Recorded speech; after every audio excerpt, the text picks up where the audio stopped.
Secretary of State Baker and Soviet Foreign Minister Pankin make it official. There will be a Mideast peace conference later this month. This is NBC Nightly News with Tom Brokaw. Sitting in for Tom tonight is Jane Pauley. Good evening. After months of hard bargaining, after many discouraging words, the Americans and the Soviets issued invitations today to a Mideast peace conference in Madrid at the end of the month. The invitations coincided with the start of a new era in Soviet-Israeli relations. More from NBC's Robin Lloyd in Jerusalem. With the Soviet foreign minister at his side, Secretary of State Baker announced what many in the Middle East had thought to be impossible. Foreign Minister Pankin and I are pleased to announce that President Bush and President Gorbachev are today inviting Israel, Arab states, and Palestinians to attend a Middle East peace conference to be held beginning October 30th. Dramatic news coming just 2 hours after another historic event. The Soviets renewed diplomatic ties with Israel after 24 years. All of this came after another hectic day for Baker of non-stop meetings and tough negotiations. First with the Palestinians. What he needed here was a list of names of Palestinians acceptable to the Israelis with no links to the PLO. That was critical, and Baker got it. Mr. Secretary, did you get the list? But Israeli Prime Minister Yitzhak Shamir remained concerned about behind-the-scenes influence by the PLO. There are some questions that remained open. Shamir insisted on going back to his cabinet rather than signing on to the peace conference today. Many within Shamir's coalition government support militant Jewish settlers who want no deals with the Arabs. I'm afraid that this peace conference, which is called peace conference, will not lead to peace. I'm afraid it will lead to bloodshed, it will lead to more wars in the Middle East. But Baker felt the timing was right to announce the peace conference and to preempt any more delays, a move that appears to have the support of Shamir. We want to go, and I believe that following Sunday's meeting of the cabinet, we'll go to the peace process. If that's true, Baker now appears to have most of the details worked out for a peace conference on October 30th. But even if that happens, this is only the beginning of a long process. As Baker himself said today, the road to peace will have many obstacles. Robin Lloyd, NBC News, Jerusalem. President Bush and Mikhail Gorbachev will be there for the start of the meetings in Spain.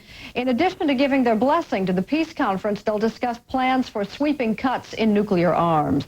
Today, the president savored a victory here at home, the confirmation of Clarence Thomas to the Supreme Court and his swearing in. NBC's John Cochran is at the White House. What a difference a week makes, Jane. This time last Friday, the president's men saw the Thomas nomination slipping away.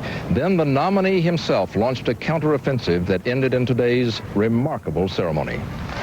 This was not your usual swearing in for a Supreme Court justice. This one included music, and this one was held outside.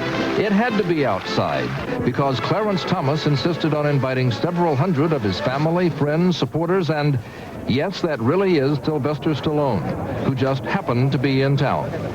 There was a festive air, although White House aides were careful to claim no one here was gloating, that the fight had been too painful for that. Clarence Thomas has endured America at its worst, and he's answered with America at its best. Celebrate this day. See how he makes us proud of America, proud of all that is best in us. Thomas was sworn in by Justice White, filling in for Chief Justice Rehnquist, whose wife died this week. The White House had turned down the court's request to delay the swearing in until after her funeral. Thomas recalled much has happened since Bush offered him the nomination. Since that bright, sunny day in Kennebunkport, July 1, there have been many difficult days as we all went through the confirmation battle, and I mean we all. Some of the strongest defenders of Thomas in the Senate were John Danforth and Arlen Specter, who is in trouble with women's groups for his aggressive questioning of Anita Hill. Today, Specter and Danforth tried to cash in on their defense of Thomas by urging President Bush to accept the compromise civil rights bill they support. The president apparently appreciates their work on behalf of Thomas, but not that much. Sources say this afternoon's very private meeting failed to produce a breakthrough in the civil rights fight, which starts in earnest next week. Jane? Thanks, John. Another of the president's controversial nominees may enjoy smoother sailing in the aftermath of the Thomas confirmation. NBC's Andrea Mitchell joins us now from Capitol Hill with that. Andrea? Jane, Democrats don't have the stomach for another bruising confirmation fight so soon after the Thomas debacle. So it looks as though Robert Gates will become the next director of Central Intelligence. Mr. Cranston? The Intelligence Committee voted 11-4 to send the nomination on to the Senate floor, but not without some criticism from the committee's most influential member. I have serious reservations primarily about the signal being sent to the men and women in the intelligence community about how you get to the top in this town. Former colleagues said he got to the top by politicizing the analysis. He has been dead wrong on the central analytic target of the past few years. We were wrong at times, but our judgments were honest and unaffected by a desire to please or to slant. The committee staff said Gates' 20-point denial was incomplete and sometimes misleading. While voting for Gates today, none still wants more answers before he reaches a final decision. And I'm also going to withhold a final judgment about how I will vote on the floor of the Senate until I receive all the information. Gates suffered a blistering attack from 4 Democrats who blamed Gates for the agency's failures. We've got Casey's right arm. We've got Casey's lieutenant. We've got Casey's chief agent that carried out and spread this cancer as the nominee. His candor has varied from time to time and issue to issue. The nominee's most ardent supporter called the criticism a CIA plot. We're an agency of this government which is quite expert at conducting secret and covert operations, has attempted to influence members of this committee and its staff. Cranston of California, whose ethics case is pending before Rudman, voted with him on Gates. Dr. Gates' record is not perfect, but I ask, whose is? We need a director who can hit the ground running. There is no time to waste. Is pressing for a quick final vote on Gates before anything happens to derail the nomination. Jane? Thank you, Andrea. When Nightly News continues the red-hot Louisiana governor's race. The primary is tomorrow. And tonight's Friday follow-up. A man who was in over his head. Keith Morrison reports how a big-time drug smuggler hit bottom and found a new life. Next door? Do you want me dating your sister?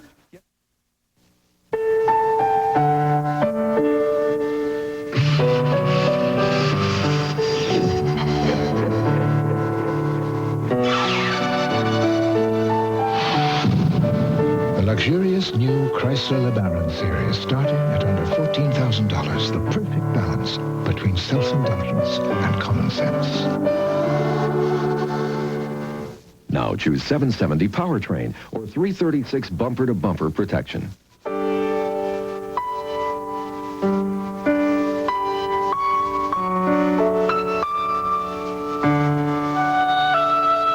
Places of beauty.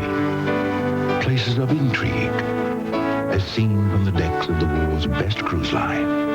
Come, feel the splendor of the world from aboard the ships of Holland America.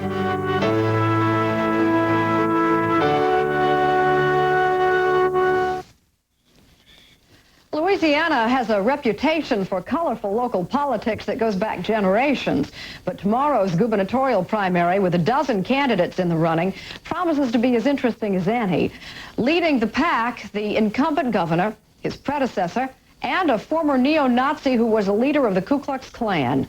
NBC's Jim Cummins has more. The people of Louisiana have been thrilled by the undefeated New Orleans Saints.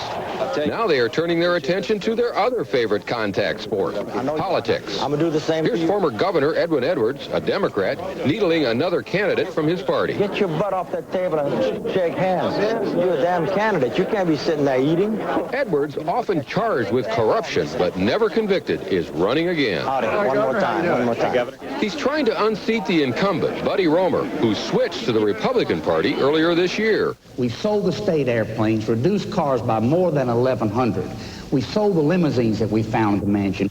Edwards is an overwhelming favorite with black voters. I put black people in the governor's office in 1972 when it wasn't popular. You tell them that Edwin Edwards is a man and Buddy Romer's a little boy. The wild card in this race is David Duke, former Grand Dragon of the Ku Klux Klan. Romer and Edwards are both members of an organization that's the father of forced busing. It's called the NAACP. Here in Louisiana, all candidates run against each other in the primary election, regardless of their party affiliation. If nobody gets a majority of the votes in the primary, the two leading vote getters face each other in a runoff election. And it looks like one of them could be Duke, who claims he has a silent vote. When he ran for the U.S. Senate in Louisiana last year, the polls showed Duke at 30%, and he ended up getting 45% of the vote. The minute you say yes, you're going to vote for David Duke. Oh, well, you're a racist. You know, that's not the fact. Duke's running as a Republican, an embarrassment to the party. That's why Buddy Romer is picking up some big endorsements. And let's keep Buddy Romer the great governor of the state of Louisiana. Thank you very, very much. Are y'all ready for a new governor, ladies and gentlemen?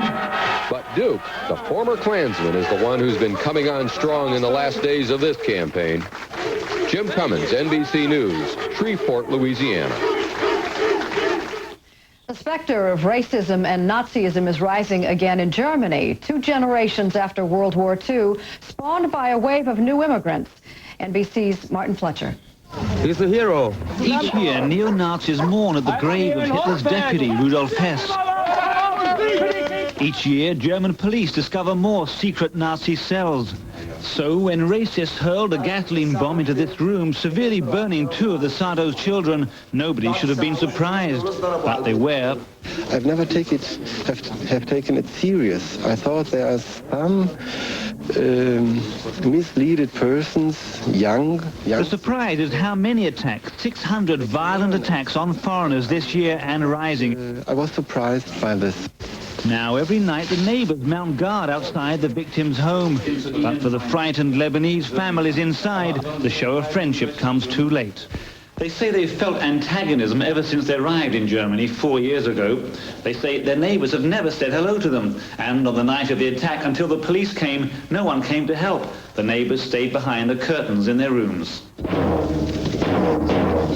With 200,000 foreigners seeking asylum this year alone, neo-Nazism has found a cause, the same that Hitler found, unemployment. Nowhere do the alarm bells ring louder than among the few Jews of Germany. More than 6-7% of the population elected in the last years in a few parliaments neo-Nazi movements. Foreigners in Hoyerswerda had to be bussed out for their own safety.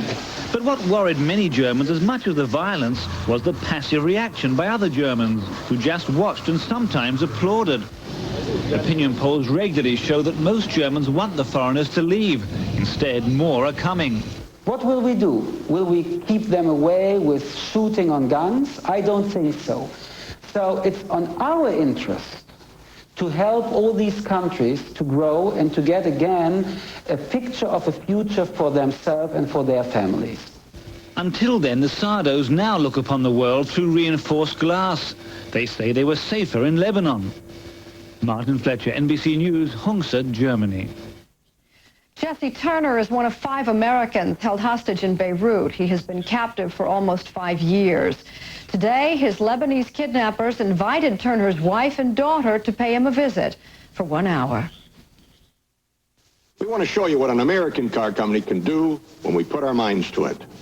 In 1989, this Dodge Viper was just a concept. In January, it'll be rolling off an assembly line in Detroit, Michigan. Nobody in the country ever developed a car that fast. From now on, every new car Chrysler makes is going to be built the way this one was. And that's by a team. Product and manufacturing engineers, designers, finance guys, and marketers, all working together with one idea, making a great car. And this is where they'll do it, our new $1 billion Chrysler Technology Center. We'll have 7,000 people here, designing, testing, hand-building prototypes. There's even a pilot factory to get it right before we produce a single car. We've been telling you about Chrysler advantages for some time now. We've changed this company to give you even higher quality cars, faster, and at lower cost. For those of us who forgot, it's called being competitive. My company came to me, and they suggested strongly not just suggested, that I seek assistance. I thought it was to fire me. And instead, they gave me an opportunity to save my life.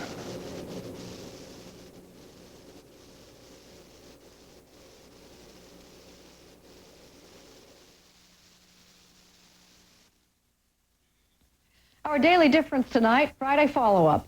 When John DeLorean was busted for smuggling cocaine 9 years ago, Steve Arrington was caught in the same net.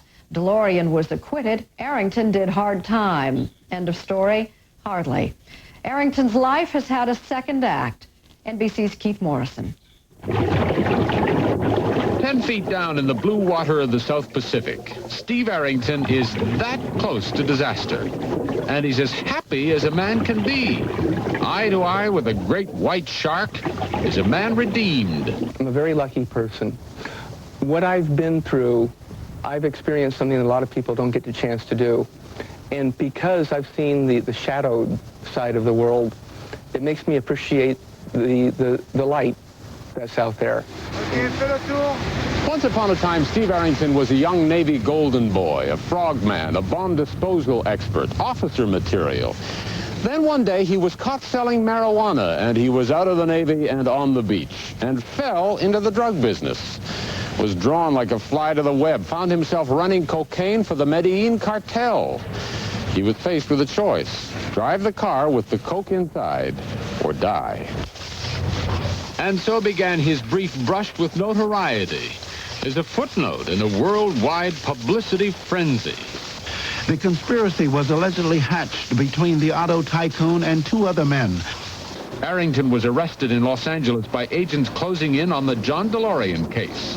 A man leaped out of the darkness as he opens the door, and he jams a .38 special alongside my head, and he told me, "Move and die." And I thought it was a ripoff, and I thought I was about to die. And the next words that he said were the greatest words I've ever heard in my life. He said, "DEA, federal agent, you're under arrest." Suddenly, I felt a burden had been lifted from my shoulders. I wasn't arrested.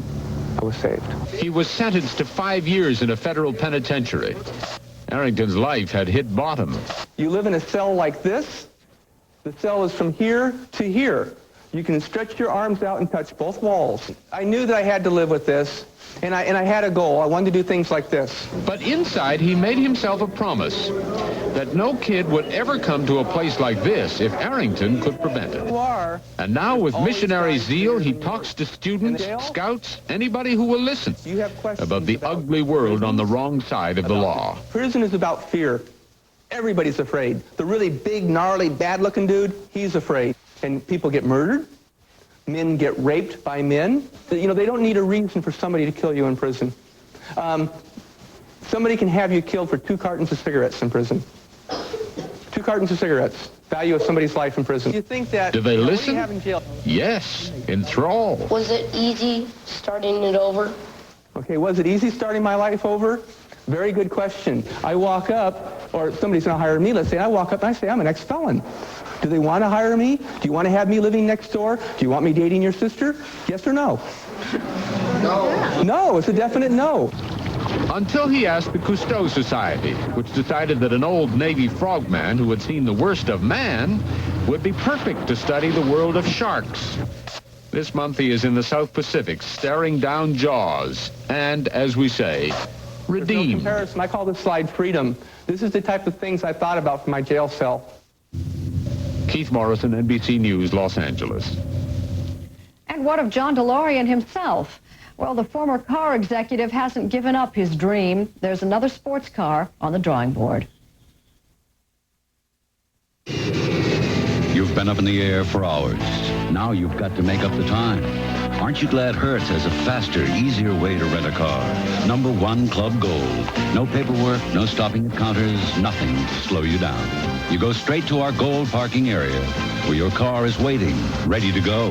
It's our fastest way to rent a car. I'm gonna make it. Call Hertz today for low daily rates on Lincolns with free unlimited mileage. We're America's wheels.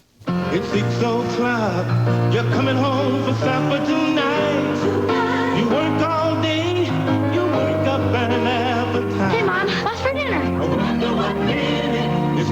up for dinner tonight. How about stir-fried chicken and broccoli in a tangy Oriental sauce with minute rice? Because minute rice makes all your recipes taste great. Now that's something to come home to. Just look for a minute. It's cooking up for dinner tonight. It's gone. But it isn't. Vicks introduces an incredible new cough drop. It's gone, but it isn't. A cough drop so powerful, it keeps on working even after the drop is gone. It's extra strength Vicks, a new kind of Vicks with twice the Vicks Vapor Medicine to relieve your cough and help your scratchy throat and stuffy nose feel better, even after the drop is gone. New extra strength Vicks, extra strong to work Even after it's gone.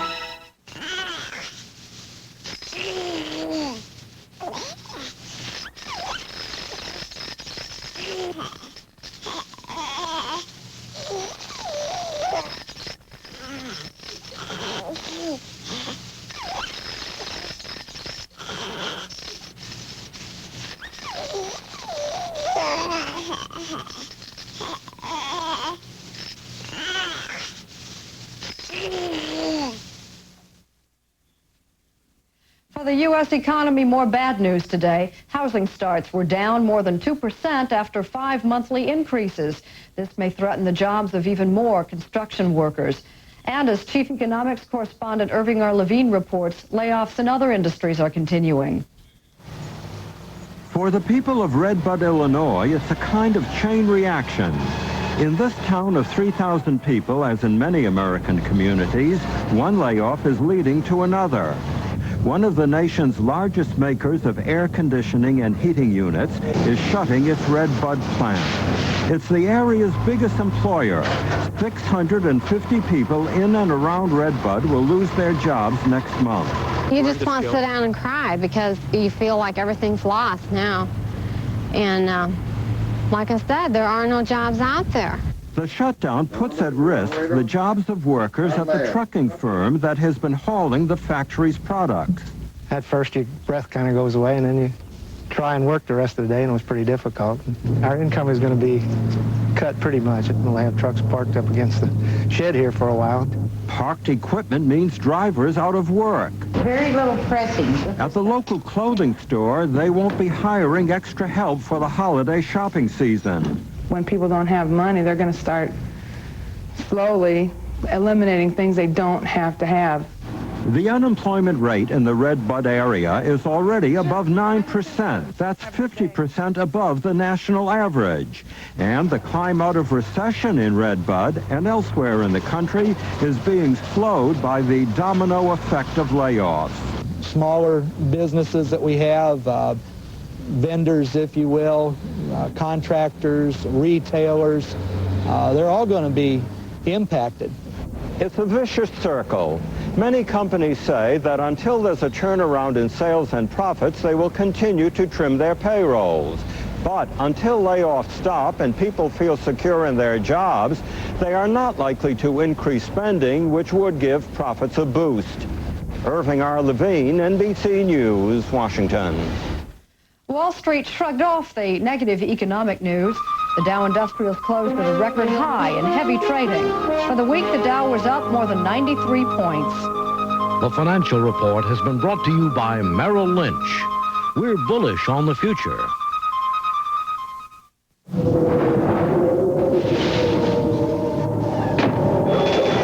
In the midst of the storm, it's only natural to wonder where the future will lead.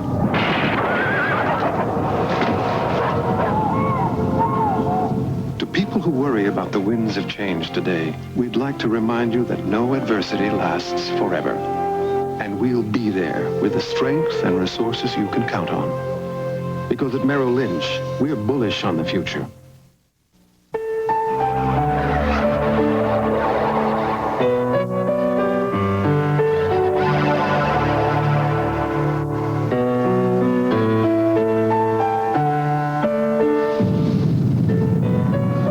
Chrysler Fifth Avenue at $22,000, the perfect balance between self-indulgence and common sense. Now choose 770 powertrain or 336 bumper-to-bumper protection. This 92-pound woman has the same strength as this 250-pound professional cleaner. Because now, the same cleaning power that the pros use to clean just about everything is available to me. Introducing Professional Strength Windex. Naturally, it cleans and shines glass, but look how it cleans countertops, greasy stoves, without leaving streaks like all-purpose cleaners can. New Professional Strength Windex. Professional clean, Windex shine, all in one. You gotta agree, pizza or cheeseburger? Domino's, just what you want. Nobody knows like Domino's. Domino's Pizza's Bacon Cheeseburger Pizza Feast. A medium pizza piled high with ground beef, bacon, and an extra layer of cheese. Nobody knows like Domino's. We don't make your pizza till you make your call. So call for a Bacon Cheeseburger Pizza Feast. Now just $8.99. Two for $12.99. Nobody knows like Domino's. How you like pizza at home?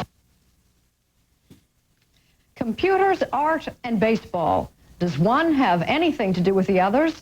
NBC's George Lewis introduces us to a woman who finds the art of the game on the screen.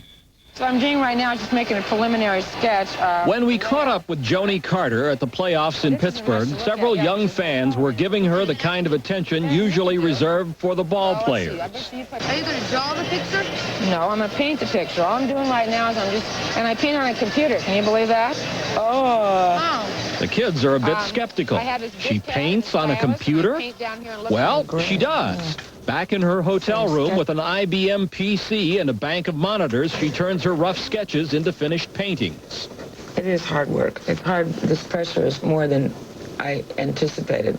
On assignment for Baseball Weekly, she operates under tight deadlines, splashing color on the screen with an electronic stylus, altering the size and position of the players she's painted without having to redraw them, transmitting her finished work to her publisher over a phone line. It's allowed you to take your art quickly and get it to the public in record-breaking time. Other commercial artists agree.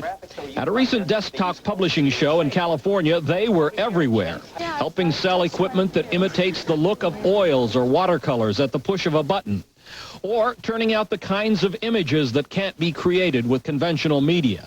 This is like the invention of the wheel all over again, and we're rediscovering things. It's a renaissance. It's a merger of art and science. Not so fast, says the director of New York's Gray Art Gallery. I think most people would agree with me that there's been very little substantive art in which the computer has been employed. Joni Carter doesn't care what the critics say. Right now, at the brink of the 21st century, I believe the computer is the tool of the artist. A tool that has brought her commercial success, and one that's taking her to the World Series. For Carter, an avid baseball fan, the thrill of a lifetime. George Lewis, NBC News, Los Angeles. That's Nightly News for this Friday night. Garrett Gottlieb will be here tomorrow. For Tom Brokaw, I'm Jane Pauley. Good night.